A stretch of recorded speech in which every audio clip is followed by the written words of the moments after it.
Assalamualaikum warahmatullahi wabarakatuh. Perkenalkan, kami dari kelompok 6 akan membawakan materi tentang stratifikasi sosial, di mana kami mengambil media PPT sebagaimana kita menampilkan gambar pada PPT tersebut, lalu menjelaskannya secara rinci. Nah,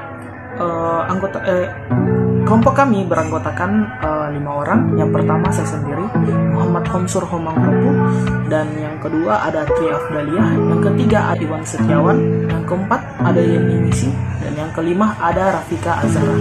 Nah, langsung saja lanjut ke materi ke pertama yang dibawakan oleh saya sendiri, yaitu pertama, timbulnya stratifikasi sosial. Selama dalam satu masyarakat ada sesuatu yang dihargai. Sesuatu itu akan menjadi bibit yang dapat menumbuhkan adanya sistem lapisan dalam masyarakat itu. Sesuatu yang dihargai itu dapat berupa uang atau benda yang bernilai ekonomis, tanah, kekuasaan, ilmu pengetahuan, kesalehan dalam beragama, atau keturunan yang terhormat. Adapun pengertian dari stratifikasi sosial ialah pembedaan penduduk atau masyarakat ke dalam kelas-kelas secara bertingkat atau hierarki. Contohnya seperti orang kaya dan orang miskin, atau bisa juga seperti orang yang berpendidikan dan orang yang kurang berpendidikan. Baik, selanjutnya ialah ada 2 tipe sistem stratifikasi sosial. Yang pertama terjadi dengan sendirinya.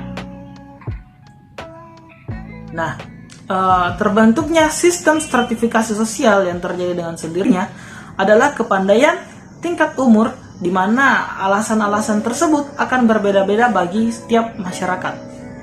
Yang kedua, ada sengaja disusun untuk mencapai tujuan bersama.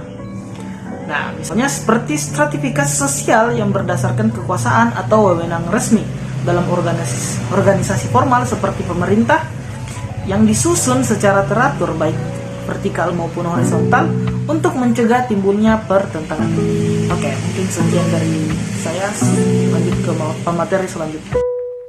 Oke, selanjutnya sifat sistem stratifikasi sosial.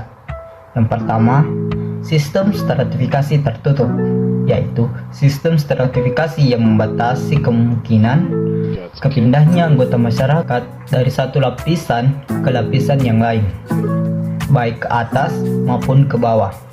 Contohnya, sistem kasta pada masyarakat feodal. Yang kedua, sistem stratifikasi terbuka, turun ke lapisan di bawahnya.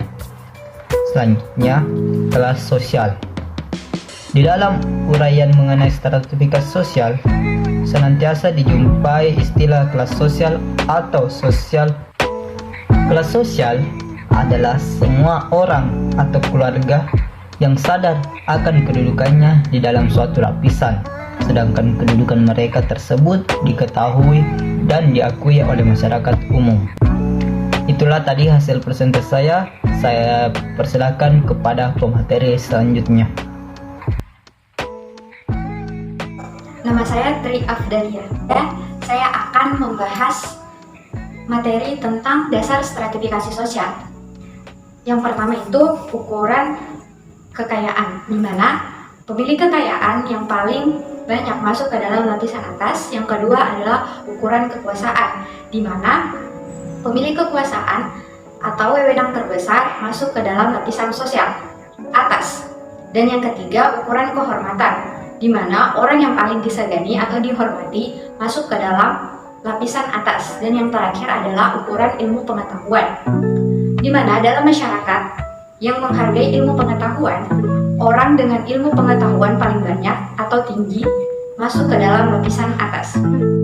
Selanjutnya saya akan membahas mengenai unsur stratifikasi sosial, yaitu kedudukan, di mana kedudukan atau status dan kedudukan sosial atau social status adalah tempat atau posisi seseorang dalam suatu kelompok sosial atau dalam suatu pola tertentu. Kedudukan sosial atau social status adalah tempat seseorang secara umum di dalam masyarakat sehubungan dengan orang lain. Ada beberapa macam kedudukan.